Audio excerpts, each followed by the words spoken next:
you give us a little bit of your background and employment history and education? I have a bachelor's in forensic science from Western Carolina University, and I have been employed here about 4.5 years. And can you tell this jury more specifically, what are your duties and roles in the forensic DNA lab? So before I became a DNA analyst, I started out as their serologist. So serology is basically examining items of evidence for suspected body fluids, such as blood, semen, and saliva, as well as we can kind of find out who might have worn an item or handled an item, and then taking samples forward for DNA analysis. And then once those samples go forward for DNA analysis, the analyst will perform analysis, get the profiles, compare them, and then we write up reports. Okay. And where is all of this conducted? At the DNA lab. And is the DNA lab here in Greenville? Yes. All right. And how long has the DNA lab been in existence? I believe it was opened in 2011. And so when you get a sample that you want to be tested, tell the jury how that process works. So an investigator has to request the DNA to be done. So they fill out a form and what evidence they would like processed. I then review any documentation for that particular case, such as incident reports, crime scene reports, as well as the DNA request and any evidence collected. Once I kind of have an idea of what evidence needs to be processed and what needs to be done on those items. So am I looking for suspected body fluids, or am I processing it in a different way? Then I will request evidence from our property and evidence section, which is the location that stores all evidence from crime scenes. They will then get the evidence together that I need. I will go to that location there at the law enforcement center, pick up the evidence from them, and bring it back to the DNA lab, which is a secure facility and accessed by key card only. Before processing, I wear personal protective equipment, so a lab coat, gloves, face mask. I clean my workbench as well as any tools I'm going to be using with 10% bleach. I process one item at a time, and I always start with evidence items before processing reference items. And have you ever been qualified as an expert in serology before? Yes. How many times? I believe about 6. Your state moves to be qualified Hannah Burbridge as an expert in serology. No objection. No objection. Ladies and gentlemen, as I've said with other expert witnesses, this particular witness will be qualified in the area of serology to give an opinion in that area. However, that does not mean that you must accept the opinion, but it is evidence for you to use in any way you see fit and give it the weight and credibility that you believe is appropriate. Ms. Burbridge, I'm going to ask you, were you asked to assist in the performances of various DNA analysis in the case of Zachary Hughes? So I only performed serology for this case. I did not do any DNA analysis. Did you perform? But you did perform serology in this particular case. Yes. And so, how did you? What was the first? How did you understand? How did you know to perform serology in this particular case? The investigator requested DNA evidence to be processed. Okay. And how was that request made? Through a form, a DNA analysis request form. And how do you receive that form? So we have a digital system that keeps track of all evidence that's in property and evidence that I have access to, and there's a staging location for evidence that's been requested for DNA, and I review those requests through that, and that's how I'm notified, or investigators can request to talk to us about cases. And when you get this request for whatever particular item of DNA, what do you do? So as I said before, I review all documentation, including the incident report, crime scene reports, as well as the evidence list, to kind of get an understanding of the case and what evidence is requested and how I would process the evidence that's requested. And then do you physically go down to property and evidence and obtain it? Yes. And then what do you do with it once it's in your possession? It's brought back to the DNA lab, which, as I said before, is a secure location. I'm going to show you what's marked as State's Exhibits 96 and 97. Ask if you recognize these.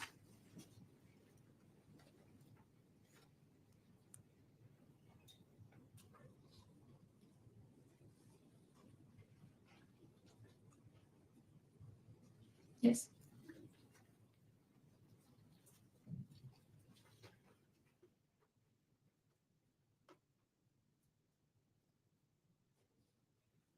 And on here, on State's 97, is that your initials? Right here? Yes.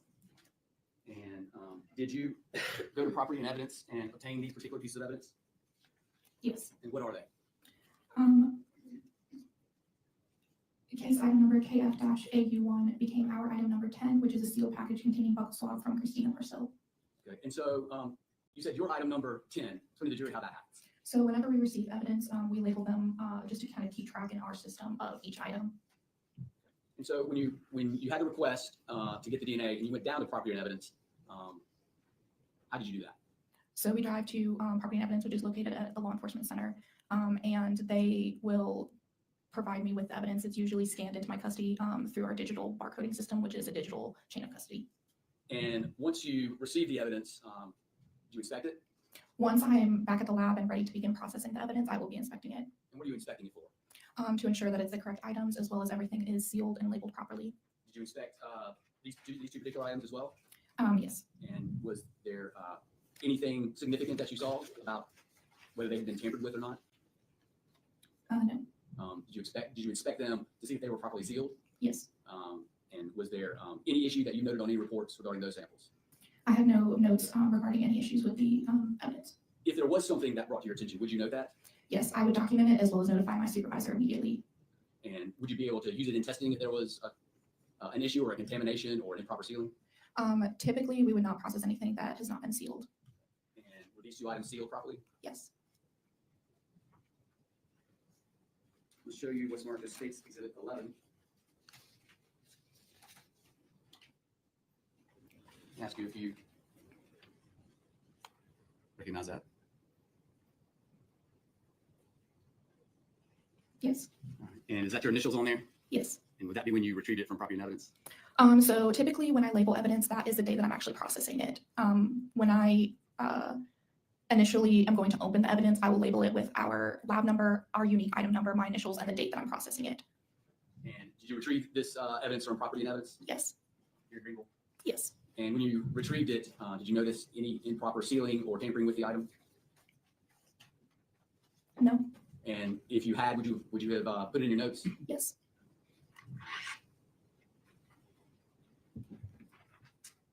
Let me show you States Exhibit 100.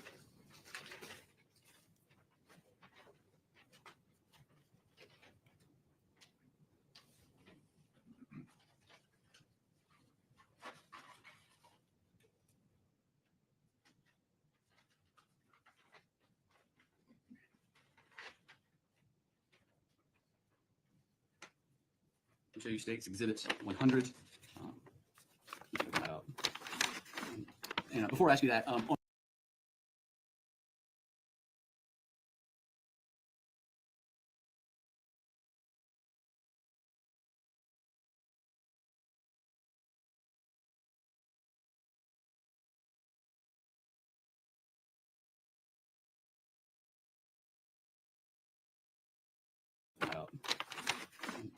before I ask you that, on the prior exhibit, did you make it a new DNA number, or a new DNA item? Yes. So originally case item number BW-A became our item number 11, which was a sealed package containing buccal swab from Michael Manigal. All right, now I'm showing you States Exhibit 100.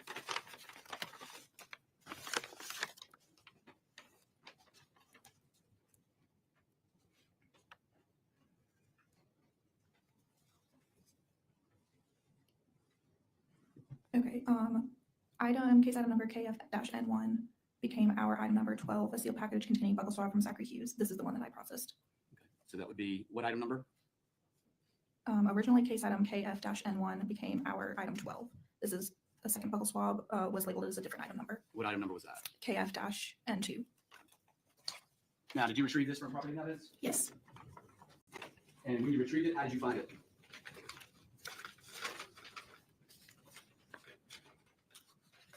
It was a sealed package containing buccal swab from Zachary Hughes. Did you notice that had it been tampered with? No. Had there been any issue with the sealing that you noticed? No. So in your inspection, was it properly sealed? Yes. And where did you take the sample? At the DNA lab. I'll show you States Exhibits 94 and 95.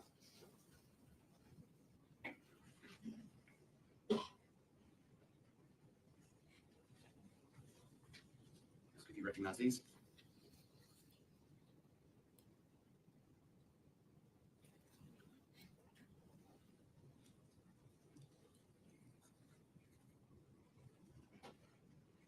Yes. And what are these? So case item number KF-AU9 became our item 2, which was a sealed package containing fingernail clippings from victim's right hand. And then case item number KF-AU10 became our number item 3, which was a sealed package containing fingernail clippings from victim's left hand. Did you collect this from the Greenville County Property and Evidence? Yes. And do you recall how, when you obtained these items, what condition they were in? They were sealed. Any issues with them being marked, open, contaminated, or anything like that? No.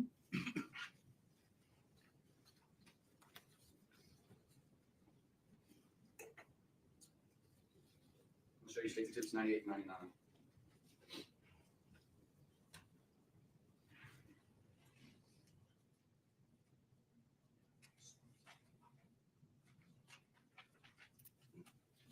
Show you State's Exhibit 98 and 99.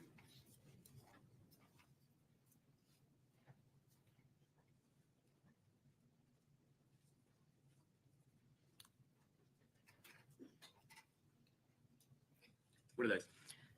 Excuse me. Case item number KF-32A became our item number 5, and it is a sealed package containing swab from right handle brake of black Kona bicycle. And then case item KF-32B became our item number 6, a sealed package containing swab from left handle brake of black Kona bicycle. And did you retrieve those from the Greenville County Property and Evidence Bureau? Yes. And did you notice any issues when you received it from DNA? No. Was there any tampering with these items? They were sealed. There was no problem. Yes. So once you get these items back to the DNA lab, what do you do with them? So they are stored until I'm ready to begin processing. And then, as I said before, once I am ready to begin processing, I'll put on my PPE, clean my work area, and then open one item at a time for processing. Once I'm done taking either testing or taking samples from that item, I'll seal it back up and then move on to the next item. I work all evidence items first before references. Any samples that I take are given their own unique item number and barcode number to maintain chain of custody, and then those items are stored in the freezer until the DNA analyst is ready to begin processing. Okay, so I'm referring you to your reference number 2A and 3A, clippings of right hand, which is 2A. What did you, testing did you perform on those? Or not testing, what, the right word? Did you take any swabs of it? Yes. So for item 2, the fingernail clippings from the victim's right hand, observation revealed 4 pink fake nails. A swab of the tips of the fingernail clippings were taken for DNA analysis as item 2A. So the actual nails, I swabbed the tips of them, and then those swabs became item 2A, which were forwarded for DNA analysis. And did you do that with your item 3A, the left hand? Yes. So item 3, the fingernail clippings from the victim's left hand, observation revealed 5 pink fake nails, and a swab of the tips of the fingernail clippings were taken for DNA analysis as item 3A. So tell us, sir, so when you get these items out, how are you dressed in order to avoid contamination? Literally, what do you do? I'm wearing a lab coat, a face mask, and gloves. I change my gloves frequently, as well as cleaning my surface area, any tools that I'm using, and I clean in between items and cases.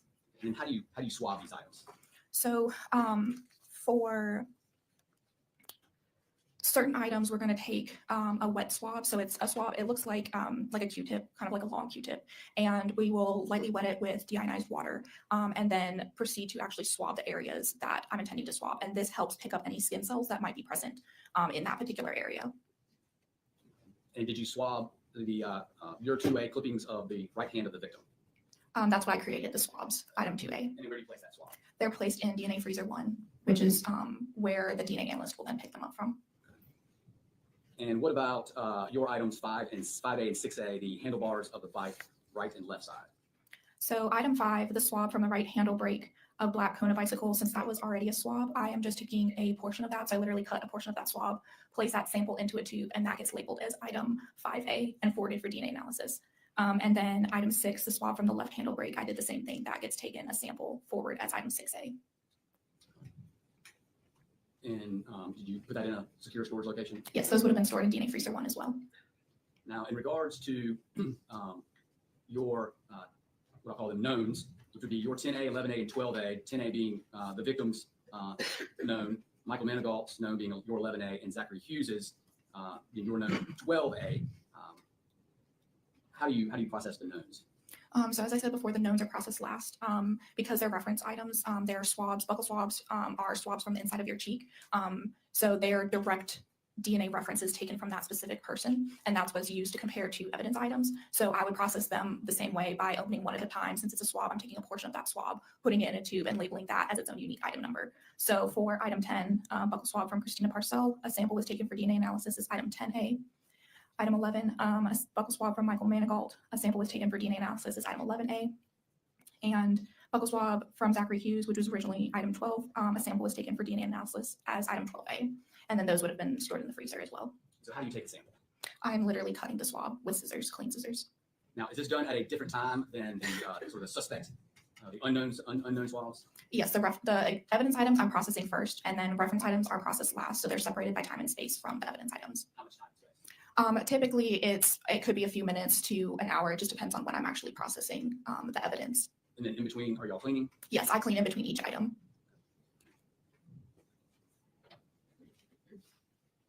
Your Honor, state moves 96 and 97 in, 111, 100, 95, 94, 99, and 98. Your Honor, I object to the introduction of all these exhibits. Pursuant to Rule 901, the state has failed to adequately establish a chain of custody. Failed to thank you. That would be our objection. Your objection is noted for the record. The rule consistent with state Hatcher, trap, and other cases. Anything from the state? Yes, Your Honor, we feel the chain under those cases has been met. All of the swabs were taken by witnesses that have already testified. They all testified they put it in the property and evidence. Ms. Burgess just testified that she received it from property evidence in a good condition, non-contaminated condition, that she could use and be able to analyze. I don't think so. But your objection is noted for the record. Thank you. All right.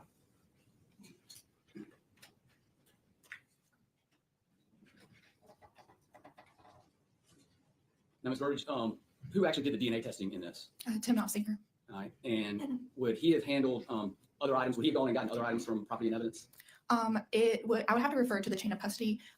Occasionally, I will pick up additional items later on for additional testing, but I don't actually open them and take samples. For instance, if reference items are submitted later on, I may pick them up from property and evidence with my other evidence, but the analyst can cut it and take it forward for analysis on their own, and the chain of custody would reflect this. Do you recall taking any other piece of evidence from property and evidence to the DNA lab? I have about almost 30 items that I have processed for this case. Can you check your notes? And did you take references to John Mello, Brad Post, and Alex Fields?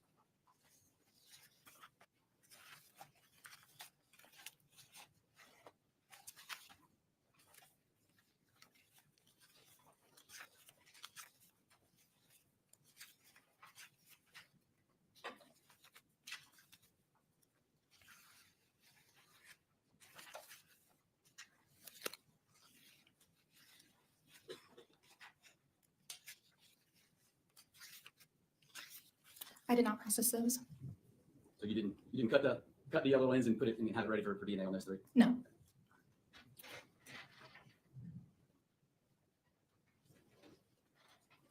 Your Honor, just for clarifications, I've got states 96, 97, 111, 100, 95, 94, 98, and 99. These evidence. And your objection? Yeah, this objection is noted for the record. Just to be clear, Your Honor, sorry. So Ms. Wilkins references, those are already in evidence. That's correct. I'm I'm just crossing with you, double checking. Those are the ones we discussed. And then we'll put it in. For the record, to make sure it is absolutely clear, 96, 97, 111, 100, 94, 95, 98, and 99 are all in the evidence. And your objection is noted. Thank you. All right. I've already referenced cases. That's all state has, Your Honor. Any cross? No, Your Honor. Thank you.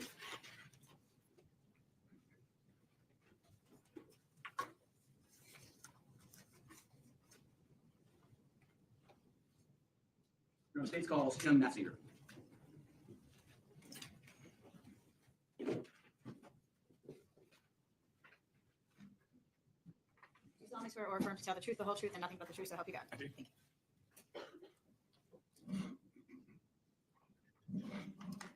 Please state your name for the record. Timothy Knopfsiger Jr. Mr. Knopfsinger, who are you employed? I work for the Greenville County Department of Public Safety in the Forensic DNA Lab. And what do you do for the forensic DNA? I'm the DNA technical leader. And what does that mean? So I oversee the policies and procedures of the lab. I perform validations, and I also am a DNA analyst and work casework as well. Are you in charge? Yes, sir. What is you get a special title or anything? DNA technical leader, that's what it is. So as a DNA technical leader, what are your main job duties? So like I said, I oversee the policies and procedures of the lab. I perform validations. I oversee casework. I do casework myself. How long have you been doing that? I've been in that position about a year and a half. And how long have you worked at the lab? I've worked at the lab for about 11 and a half years. Before that, were you in the DNA world? This is my first job in forensic DNA. Tell us a little bit about your background and history. So I have a bachelor's degree in biological sciences from Clemson University, a master's degree in entomology from Auburn University. And when I was employed here, I started as a serologist, and I was trained in all the methods that we use in the lab. I also then was trained in DNA analysis methods, became a DNA analyst, and then eventually was promoted to DNA technical leader. And tell us a little bit about the training that you go through. So we do a system where we have mock evidence that we put, mock samples. There's a written exam. There are, we do mock cases, and then we do a competency exam as well. Also, twice a year, we do proficiency testing, which are cases that are provided to us from an outside company that we don't know the answers to. We have to test them, give them back our answers, and they make sure we got the right answers. About how many DNA samples have you tested? From including my serology, I've worked several thousand items of evidence over my career. And tell us a little bit about the lab. When was it established, and how did that happen? So the lab first began working cases in 2011. And to be established as a DNA lab, you have to get certified. Yes, so we're an accredited lab. We're accredited through an organization called ANAB. We're under the standards, the ISO 17025 standards, and the FBI's quality assurance standards. And are y'all reaccredited every year? We undergo some level of an audit every year. Our full reaccreditation audits are every 4 years. And are y'all currently accredited? We are. Have you always been accredited? Yes. And are there, we'll call them spot checks on where folks come in and kind of make sure you're doing everything correctly? That's correct. We have, when we undergo an audit, these are outside people who come in and look at all our stuff. They look at our policies or procedures. They observe people working in the lab. They take a representative sample of cases and look through all our case files, our methods, our results to see if they can find any issues while comparing with the standards that we have to follow. And have you always got a good grade on all that? Yes, we passed every audit. Now, did you do any prep work in this particular case? With any case like this, typically we're having to look into the case details to determine what the best avenue of testing the evidence is, depending on the type of evidence, what we're looking for in a case. Did you retrieve any items from the property and evidence for processing? Most of the items I tested were prepared by serologists in the lab. I did pick up 3 references. All right. I'm going to show you States Exhibit 101. And ask if you recognize this.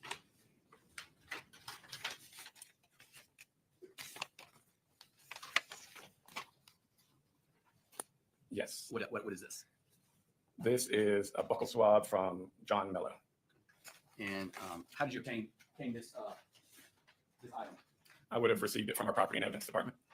And for the same way that Ms. Burbage just testified to? That's right. And when you obtained this item, how did it appear to you? So whenever I pick up evidence items, I check the packaging, make sure everything is properly sealed and labeled, and it was.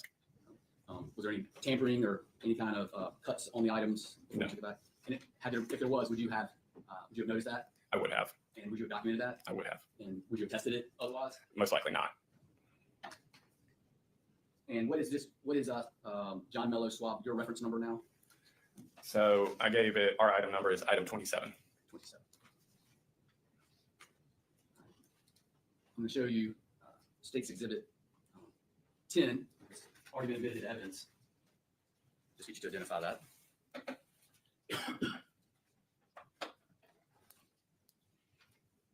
Yes, this is a sealed package containing buccal swab from Bradley Post. This is this one you've handed me is DHE1. The one I tested was DHE, or I'm sorry, you handed me DH-E2. The one I tested was DH-E1.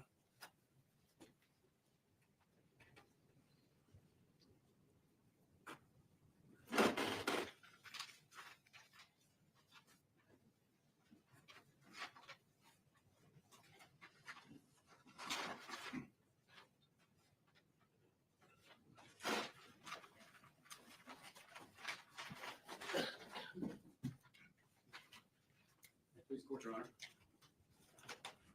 One of them got admitted into evidence.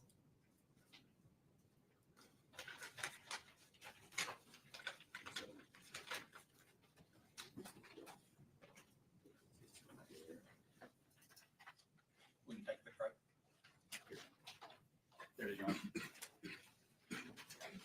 Yes, so go here. I'm going to show you State's Exhibit 11.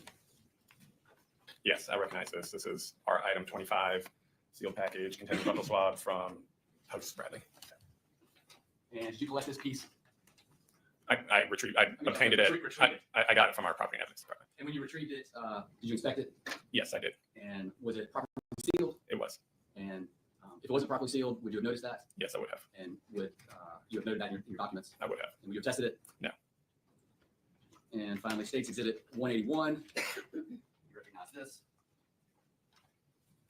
Yes, I do. And what is that? So this is a sealed package containing buccal swabs from Alex Fields, case item number JDS1. And did you retrieve that from property and evidence? I did. And was it properly sealed? Yes, it was. Our state moves items 11, 181,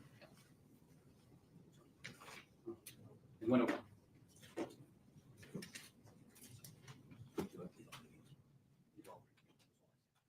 would object to citing 901 related property sales changes. Your objection is noted for the record. I overrule and consistent with cases of Patcher and other cases which I've mentioned earlier. 11, 181, and 101. You did 11, correct? 11, 181, and 101. Thank you. are admitted evidence. All right, Mr. Nafsinger, I don't think I've moved to qualify you as an expert yet. No, I moved to qualify Mr. Nafsinger as an expert Your man inquires what the field is. in DNA analysis. No objection. Ladies and gentlemen, as I've said with other experts, this witness will be qualified to testify in the area of DNA analysis, and he can give his opinion in the area. However, it does not mean that you must accept the opinion, but it is an evidence for you to consider and use in any way you see fit and give it the weight and credibility that you feel is appropriate. So, Mr. Nafsinger, tell us how you analyze the items that you just referenced and the ones that in general and that Ms. Burbidge referenced as well. So there's 4 basic steps to DNA analysis. So first is called extraction. We have to basically break the cells open and get the DNA out of the cells. And then we have to do a process called quantification, which is where we simply find out how much DNA is present in the sample. Then we do a process called amplification, which is where we make lots of copies of specific areas of DNA. And then we put those copies onto our genetic analyzer, which then produces a DNA profile. Then we have to interpret the DNA profile. DNA is a comparison science. The only way we can know whose DNA is present on an evidence item is if we have a known sample, such as a buccal swab, to compare to it. Now, Ms. Burbidge testified about taking clippings and swabs. Are those the items that you tested? Yes, they are. All right, and so I'm just going to go over, tell this jury the knowns that you tested in your reference item. So I did a total of 6 reference items. Item 10A was a sample of buccal swab from Christina Parcell.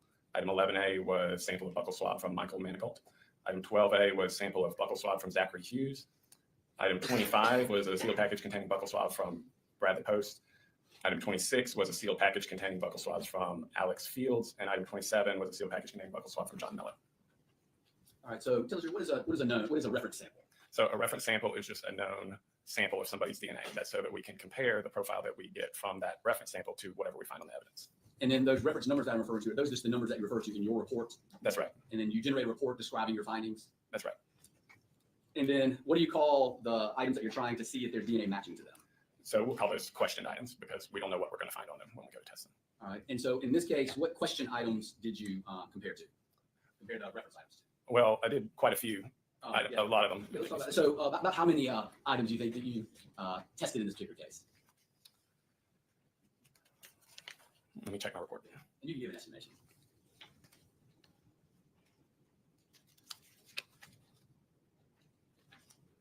More than 20, it looks like. And so I'm going to refer you to your reference items 2A and I'm sorry, 5A and 6A. Can you tell the jury what those items are? So item 5A is sample of swab from right handle brake of black Kona bicycle. And item 6A is sample of swab from left handle brake of black Kona bicycle. And so just give another general description. In the lab, you've got, and this is 5A and 6A, the swabs of the black Kona bicycle. It is just a clipping of that swab that you're using.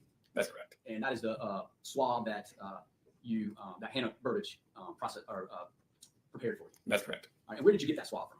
I got it from DNA Freezer 1 in the DNA lab. And is that a secure location? It is. The entire DNA lab is secure with only key card access, only accessible by the people who work there, and there's an alarm system. And what measures do you instill to make sure that there's no cross-contamination from the reference samples? So when I'm doing my extractions, the questioned items are extracted at a separate time and space than the known samples. So when I'm handling the questioned items, I have not handled any of the reference items yet. And so anytime I'm doing my processes manually, I'm only having one tube open at a time, and I'm only working question items, and then later I work the reference items. Later on, some of our processes involve robotics, and all our robotics have passed extensive validation tests that have also been audited when we get audited. And a part of those validation processes are contamination assessments, where we basically set it up to try to force it to contaminate and set up where we would very easily see if it did, and they've always passed. So. And so do y'all have sort of safety measurements in place inside the lab to make sure there's no contamination or other issues arising out of the testing? Yeah, so in addition to those precautions, I'm obviously wearing protective equipment. So I've got a mask, gloves, a lab coat, change my gloves frequently.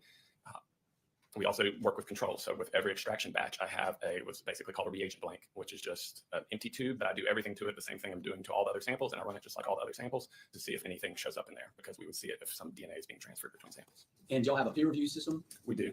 And how does that work? So we do 2 reviews. We have a technical review and an administrative review. And the main point of the review is another analyst who's fully qualified to do the same processes that I did, goes through and looks at all of my data, essentially reinterprets everything, make sure they agree with all my conclusions, that they don't find any issues with what I did, and no report is released until it passes review. So in reference to 5A handlebar, right handlebar conobite, in reference to 6A left handlebar of the conobite, did you compare that swab to your nose in this particular case? I did. And what was your conclusions of that? So for item 5A, which was a sample of swab from right handle brake of black Kona bicycle, my findings were the DNA obtained from item 5A is a mixture of a major male individual and at least one trace contributor. The major contributor matches the DNA of Zachary Hughes. A match between the DNA result of item 5A and the DNA of Zachary Hughes is approximately 2 septillion times more likely than a coincidental match to a random unrelated individual. Upon establishing Zachary Hughes as a contributor to this mixture based on the match statistics, Michael Manigault, Bradley Post, Alex Fields, and John Mello are excluded as contributors to the DNA obtained from item 5A.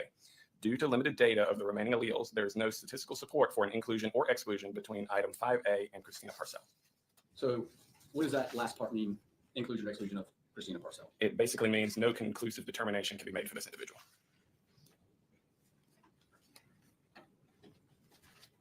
So now I'm going to refer you to your items 2A and 3A, 2A being the clippings of the right hand of Christina Parcell. Did you have the, I'm sorry, go ahead. I was just going to ask him if he compared that to the known references. So I had items 2A and 3A. 2A was a swab of tips of fingernail clippings from victim's right hand. Item 3A was swab of tips of fingernail clippings from victim's left hand.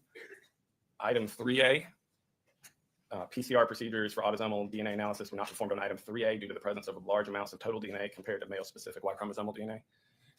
That is a case, basically, when we do our quant, or when we see how much DNA is there, we can see how much, in situations like this, we can see how much female DNA is present versus how much male DNA is present. And if it's too little, the next processes won't show up the male contributor because there's just too much female DNA. It's kind of like trying to hear your phone ring in a rock concert. It just gets overwhelmed. So at that point, we stopped with that sample. So you're referring to the clippings of the left hand? That's correct. Okay. And so, and for reference, the items that you're dealing with are literally swabs. They're very tiny. That's right. All right. And so did you have the occasion to test the clippings from Christina Parcell's right hand, which is your reference item 2A, to the nose? Yes, I did. So for item 5A, or I'm sorry, for item 2A, swab of tips of fingernail clippings from victim's right hand. My findings were. I'm going to object to 403. It's our position says no further value based on their inability to properly establish change. Your objection is noted for the record. But again, so And did, just for the record, I know Rule 403 is extremely prevalent and substantially outweighs any other prejudice. But your objection is noted on the record. thank you. So I'll refer you back to clippings of the right hand 2A Yes. and compared to our known references there. So the DNA obtained from item 2A is a mixture of at least 2 individuals, a major female and a minor male.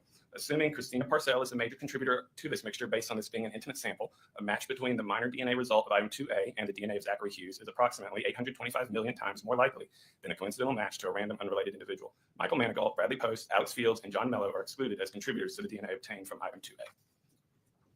So did you just tell this jury that Zachary Hughes's DNA is 825 million times more likely than a coincidental match to a random unrelated individual located under Christina Parcell's fingernails? So what that stat means is it's called a likelihood ratio. And basically we're looking at 2 hypotheses as an explanation for the evidence profile that we find in the sample. So for every comparison, and we compared all the people to it, for every comparison, the first hypothesis is that this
Oh my God. I wasn't muted. I was removed from the platform. Damn it. Okay. Sorry about that. It didn't freeze. I stopped it so I could answer Tracy Croykin. Tracy, the guy that stands trial is Zachary Hughes. He's a Juilliard trained concert pianist. He's making a living with his music. He's a very accomplished guy. And he is being accused in the Rose Petal murder of a 40-year-old woman named Christine Parcell. Christine, at the time of her murder, she was the mother of a 5 or 6-year-old daughter. She surrounded herself with kind of shady men. Zachary Hughes was not in her life. He was the guy that's accused of murder, did not know her. She had a fiance at the time who is now currently incarcerated. He's waiting trial, apparently for the sexual assault of minors. He had sexual material, pedophilia material on his phone when the police were investigating the murder of Christina. That's how they found it. One of the victims was, in fact, Christina's daughter. Also, there is a biological father who at the time was living in Italy. He actually kidnapped the little girl and took her to Italy. And Christina got some kind of help from an international organization out of The Hague, in Amsterdam or the Netherlands, to help her get her daughter back, which she did. And there were a lot of really shady things happening. She was being stalked, and people were sending out like revenge porn and things like that. So it's weird because nobody knew Zachary Hughes except the man in Italy who was her ex-husband. So I'm all torn up. I don't know what to believe at this point, but it is a very, very interesting case. And it just hasn't gotten very much attention at all. So I hope you'll stay and watch it with us. All right, that catches us up. Here we go. Person's DNA is the best explanation for what we found on the evidence. And the other hypothesis is that it's somebody else in the random unrelated population. And so we're able to do statistics on this. And so it's kind of like a sort of a seesaw effect. So when you have, for example, I read an inconclusive one recently. That's where it's kind of balanced, like it's not really tilting one way or another. If it's an exclusion, it means it's tilting toward someone in the random population is the better hypothesis to explain the evidence. And when it tilts the other way, which it did in this case, that's giving strong support for the hypothesis that that person's DNA is the best explanation for the evidence. So what is the lowest probability standard that you'll be permitted to report? Per our lab policy, the lowest we'll report is a match score of 1,000. And this one was 825 million? That's correct.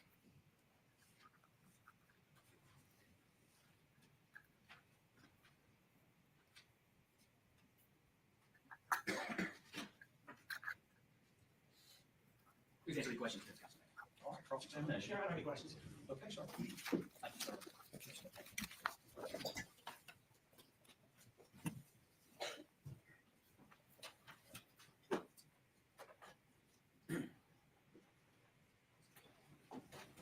Can I see counsel here?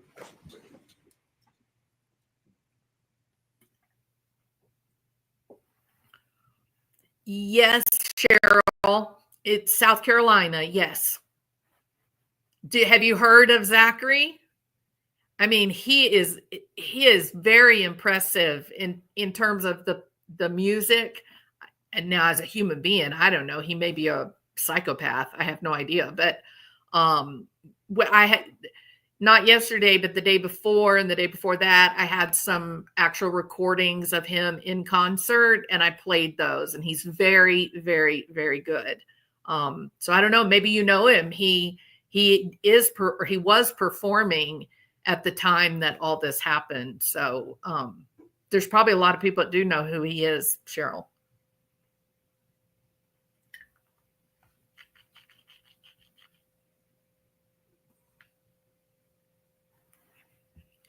Let me see if I can fast forward a little bit.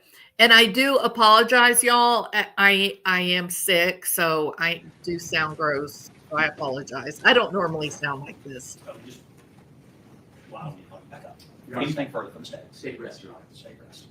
Oh, the state rested. Whoa, I've got a surprise that was for you. quick. Valentine's Day surprise. We are going to stop for the day, and I'm going to release y'all. I'm going to ask that you return Tuesday morning. We do have Monday off. Again, I need to just go over this with you. Obviously, there is media coverage in this case, and you are prohibited from watching any TV coverage over this extended weekend of this trial. You should not do any research, go on the internet. And we all decided that we want a pair of those magnetic glasses. Notifications. As I previously told you, I would really. And everybody loves the judge. He's very kind. As I told you before, and I asked you yesterday, I will be randomly asking if you have seen anything, heard anything.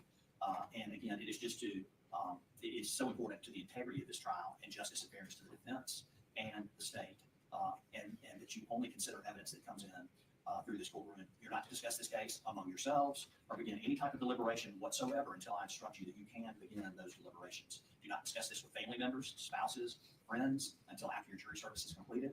And if anyone approaches you to talk about this case at any time, I need for you to inform me immediately. Okay? I hope y'all have a nice extended weekend, and I thank you on behalf of Greenville County and the state of South Carolina for your service and your attentiveness in this trial.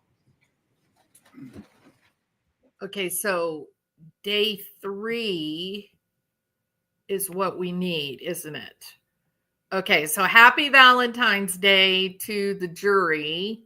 They got the afternoon off, and they're not going to be back in court. What did he say, Tuesday? I think he said Tuesday, right? Never heard of him. I live in the upstate. Very interesting, Cheryl. Yeah, he trained at Juilliard. He was actually on a full scholarship at Juilliard. And for some reason, I don't know if that was like his mom and stepdad that he was living with, or I don't know what the story was. I have a phone call. 1 minute, please.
Okay, I'm back. Okay, so I'm going to take a little bit of a break here and go get me something hot to drink. I think what we'll do is, like, this evening, we'll do day 3 because I missed yesterday. I didn't see any of the testimony. I was just sleeping. I was just so sick. So we can do that this afternoon, or it's going to be like evening. Okay. It'd be a little bit later in the day. And, so I hope that Cheryl, and we had another person, Cheryl and Tracy. I hope you guys will join us. We're going to go back over yesterday's testimony and then kind of take some time and talk about what everybody's thinking. And again, I am just amazed that this story has not gotten a lot of attention. It is very confusing. Like, there is a lot of drama going on in this particular case. It's very strange. The arts are huge in Greenville. My granddaughter is in a young ensemble. It is amazing, isn't it? It is very, you've got this really talented, well-educated person,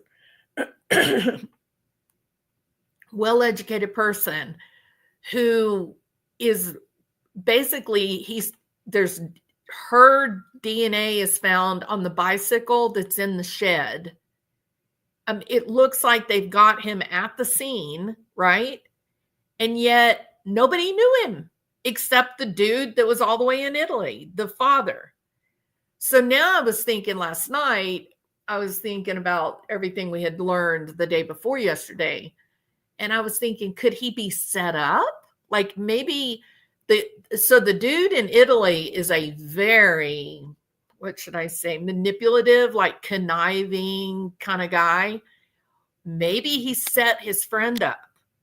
Maybe he did this intentionally. Maybe he got the DNA and intentionally put it on the bicycle. Maybe Zachary Hughes is known to ride his bicycle for exercise. It's hard. It's so weird to understand. Nobody knew him. Nobody knew him. So why was he wrapped up in this thing with Christina? It's such a very, very strange. And then you've got the little girl, and oh my God, Cheryl, that is a whole other heartbreak. The little girl was basically once again failed by CPS, right? So she was harmed by this whole thing. So it's a huge case, and it's just a mystery to me that nobody is talking about it. It's really, really strange. All right. I need a break. I feel like I got a knife in my throat. So I need to take a break and get something hot to drink and get quiet for a little while. Okay. And so I'll be back this evening and we'll do yesterday's testimony, especially if we get an opportunity to see Detective McCarty again. That'll be worth the wait. Right, ladies? All right. I hope you'll hit the thumbs up. If you haven't subscribed, I hope you will. And I'll see you guys this afternoon. Hey, Casual Wine, good to see you. Absolutely, for sure. We'll be back this evening. We're going to do yesterday. We're going to have some fun with Detective McCarty and kind of just everybody kind of start putting their ideas out. I mean, the state has rested. That is shocking. I am very surprised. I guess they felt like with the DNA connection, I guess they felt like it was in the bag, you know? So it'll be really interesting to see what the defense does. The defense will not be back until Tuesday. And Tuesday, interestingly enough, Tuesday we'll have this case start up again on Thursday, February the 20th. That is actually the day that Granny's watching another true crime channel, or I guess she's probably more of like a drama channel. That is the day that Granny's watching will be in court in, I believe it's Pennsylvania. She will be in court with her case that she has against Brittany J, Nick, Dog the Bounty Hunter, Hung, Seth Rogers, the father of Sebastian Rogers. So that is going to be also some crazy information coming out as well. That'll be on Thursday. So next week's going to be a big day or a big week for the whole, our little YouTube community, right? There'll be a lot that's happening. But tonight we're going to cover day 3 of the Rose Petal murders, Zachary Hughes, and then the new testimony from the defense that will begin on Tuesday. All right. Listen, happy Valentine's Day to all of you guys. You're amazing, and thank you so much for being my friend and hanging out with me. And I will see you tonight. All right. So Diane, it was wonderful to see you. Sketty Nona, enjoy that cake. I am so jealous. All right. See you guys later. Bye.